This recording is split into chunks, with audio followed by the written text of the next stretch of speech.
суханвари мумтоз муаллифи суруди миллӣ барандаи ҷоизаи давлатӣ ба номи абабдуллоҳи рӯдакӣ шоири халқии тоҷикистон гулназар келдӣ ба синни мубораки 70 расид. Бо ташаббуси раёсати донишгоҳ ва бахши суғдии иттифоқи нависандагони вилоят мулоқоти адиби мумтоз бо устодону донишҷӯён баргузор гардид. гузориши омода намудаи мо дар ин хусус.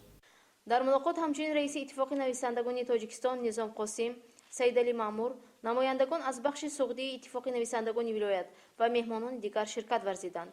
Саидумрон Саидов сардори раёсати корҳои илми таҳқиқотии донишгоҳ вохӯриро ҳусни оғоз бахшида аз таваҷҷӯҳи давлату ҳукумати мамлакат нисбати аҳли илму адаб ёдовар шуд.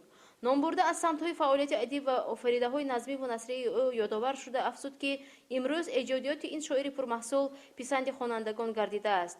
навиштаҳои шоир меҳри ватану ватанпарастӣ ва худшиносиву худогоҳии миллиро дар қалби хонанда бедор месозад.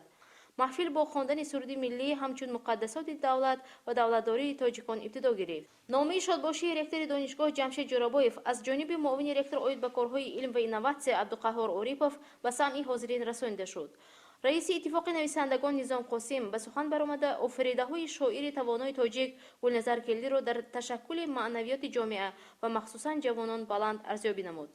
бо дилраво талмеъҳо, бо дилкушо ташбеҳҳо дилгириҳои зиндагониро дилором мекунад.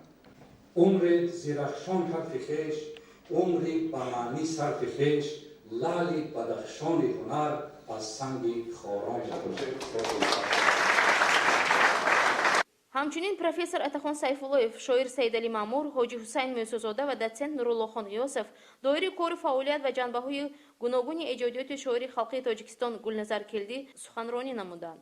дар баромадҳо таъкид гардид ки ашъори шоир Гулназар инъикоскунандаи таърихи давлатдории тоҷикон буда, шоир бо осори пурмуҳтавои рангинаш ҳамеша миёни мардум маҳбуб хоҳад монд. сипас шоири халқии Тоҷикистон Гулназар Келдӣ ба сухан баромада аз паҳлӯҳои фаъолияти адабии хеш дар партави хотироти дурахшони ҳаёту фаъолияти суханвариаш ибрози андеша намуд. дар идомаи мулоқот байни иштирокчиён ва шоири халқии Тоҷикистон устод Гулназар Келдӣ роҷеъ ба озмуни ҷумҳуриявии суруди миллӣ, ҷанбаҳои лирикии ашъори адиб ва дигарон мубодилаи афкори судманд ҷараён гирифтанд.